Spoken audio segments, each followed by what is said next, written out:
Well, everybody, it is finally here. SteamOS 3.7.8 is now officially available to be installed on devices other than the Steam Deck, including the Lenovo Legion Go S, which I have in my hands right here. There's going to be a video coming out about that very soon.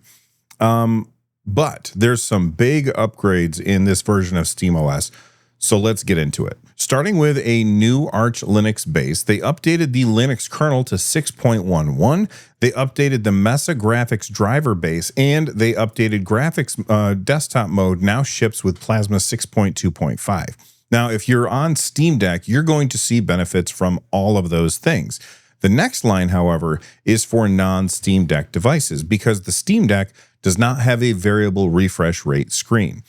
So let's take a look at that next line. It says added support for frame limiting with VRR displays, both internal and external. Let me explain what VRR is. And if you already know what it is, you can either skip ahead or watch and make sure that I don't mess this up. So when you are running a game, your game has a frame rate. Maybe it's 30 frames per second or 60 frames per second or 90 frames per second, depending on how much power you're giving to that game and how demanding that game is. Your screen has a refresh rate. These are two separate things. The refresh rate is basically how often that the screen is going to show a new image. Whenever you have a frame rate that matches your refresh rate, you get what feels like smooth gameplay. A variable refresh rate screen will adjust the refresh rate of the screen in order to match the frame rate of the game. And what that means is that you're always going to feel like you have smooth gameplay as long as you are within the variable refresh rate window. Sometimes that's a low number and a high number, and you kind of want to sit between those. And if you are, it feels smooth. Back to things that are going to be beneficial to other devices as well as the Steam Deck. They added battery charge limit control to settings and power. Basically, this allows you to set a maximum charge for your Steam Deck or any other handheld PC that you have SteamOS installed on. I have a separate program that I use on my Mac, which limits it to 80%. The reason that you would want to do this is because if you keep your device charged up too long, it will start, and you guys can feel free to correct me if I'm wrong about this, but essentially it makes the battery last less time if you're charged over 80% for too long.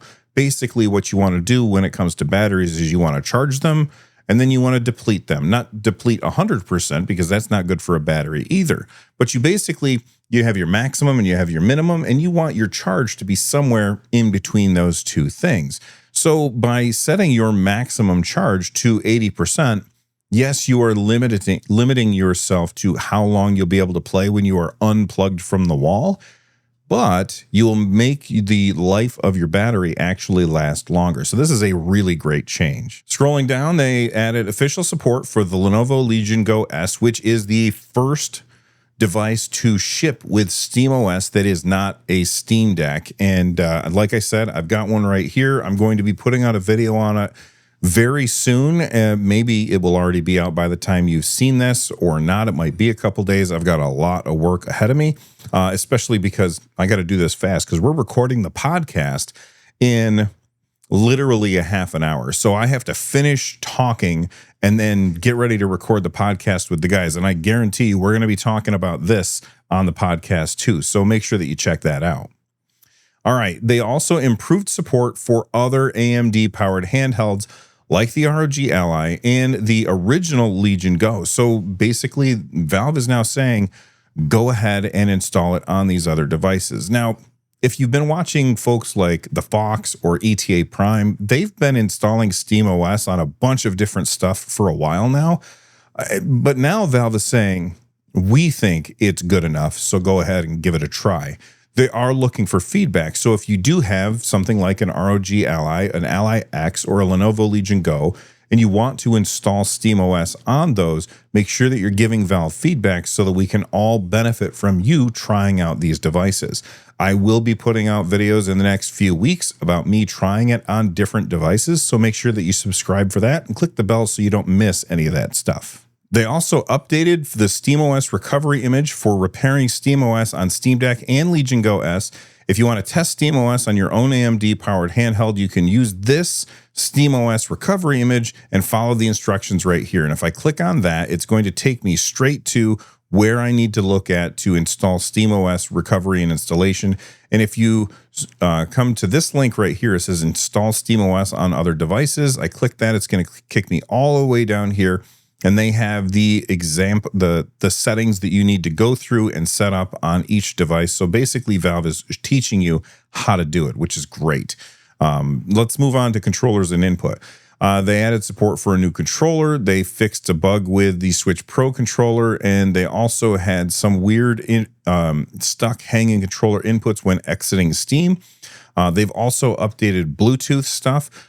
So if you take a look on here, this is really great. They said it fixed Bluetooth devices still being able to wake the Steam Deck from suspend, even when Bluetooth was disabled from desktop mode. I don't know what would cause that nor why you would want that disabled, but now they fixed that. If that's something that is important to you, there you go. They also added in the Bluetooth controllers can now wake LCD units from sleep. Previously, this only worked on the OLED deck, and I've actually talked about this before because these are changes that have been in like the beta channel for quite a while now, and now they are finally on the stable channel. Real quick to explainer for anybody who doesn't understand the different channels. Essentially, Valve has a bunch of different channels for how quickly you get updates based on which one you want to pick. So there's stable, there's beta, and then there's preview. Stable is the one that most people should probably be on. It's the least buggy, and on top of that, it also means that you have to wait longer for updates. Beta is a little bit more buggy, and also you have to wait a little bit less. And then preview, you get stuff really early, but it's super buggy. Well, I don't want to say that it's super buggy. Sometimes it's super buggy and sometimes it isn't.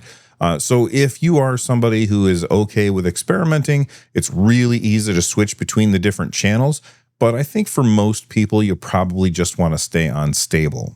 Next up, the Steam Deck dock has been updated. It said made compatibility improvements for certain displays, including TCL Fire TV models and Dell variable refresh rate capable monitors. That's good to hear. Nintendo, maybe you want to sit up and take note about updating stuff in order to get VRR working on displays instead of just on the built-in display in handheld mode.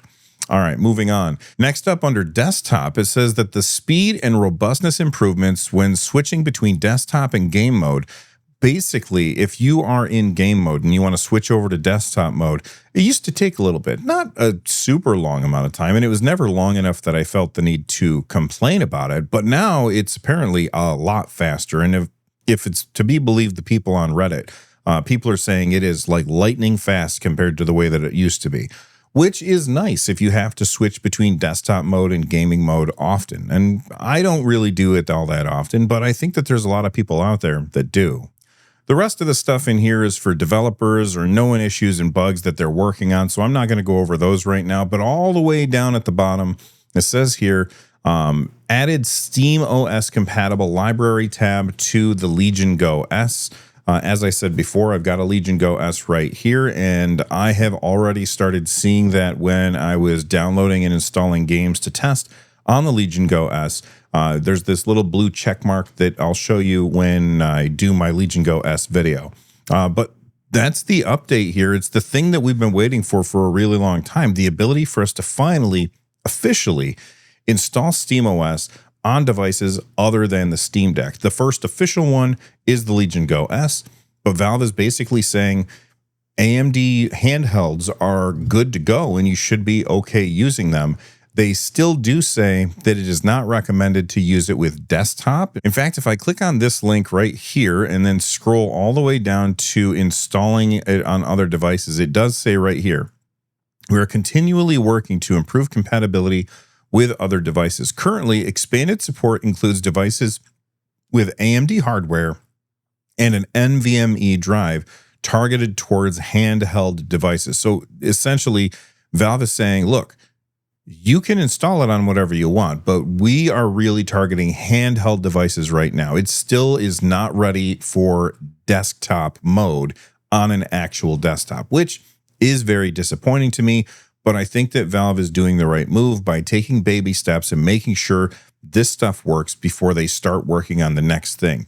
You know, how do you eat an elephant? One bite at a time. This is that one bite. They're starting with handheld stuff, and then eventually they will move on to desktop operating systems, and then maybe even way down the road, maybe someday, if NVIDIA pulls their heads out of their you-know-whats, asses. If NVIDIA pulls their heads out of their asses and starts really fully supporting Linux, then we can start to see desktops with pretty much any hardware configuration having the option to run SteamOS instead of Windows.